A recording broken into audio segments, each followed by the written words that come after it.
एक बार की बात है, एक गांव में एक धनी राजा रहता था। उसके पास पैसे की कोई कमी नहीं थी, लेकिन वह बहुत ज़्यादा आलसी था।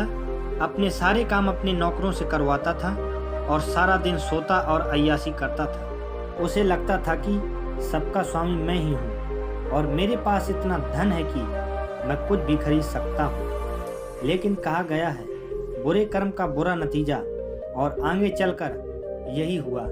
राजा का धीरे धीरे शरीर शिथिल होने लगा।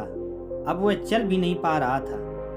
एक बार राजा ने सोचा, मेरे पास तो बहुत धन है, क्यों ना हो शहर जाकर अच्छे डॉक्टर से अपना इलाज करा लूं। लेकिन डॉक्टर के लाख प्रयास करने के बावजूद भी राजा को कोई। तब राजा हताश होकर वापस अपने महल लौट आया। राजा अपनी बीमारी को लेकर दिनों दिन चिंतित रहने लगा।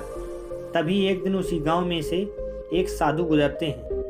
तभी उन्होंने उस राजा की बीमारी के बारे में सुना।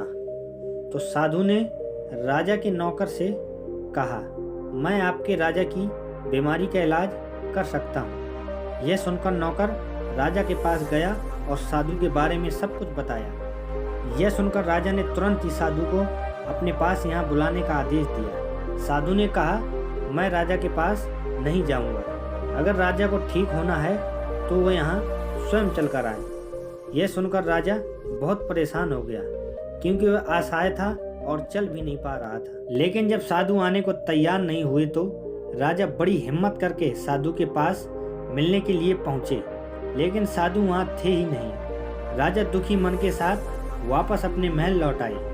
अब तो रोजाना का यही नियम हो गया था।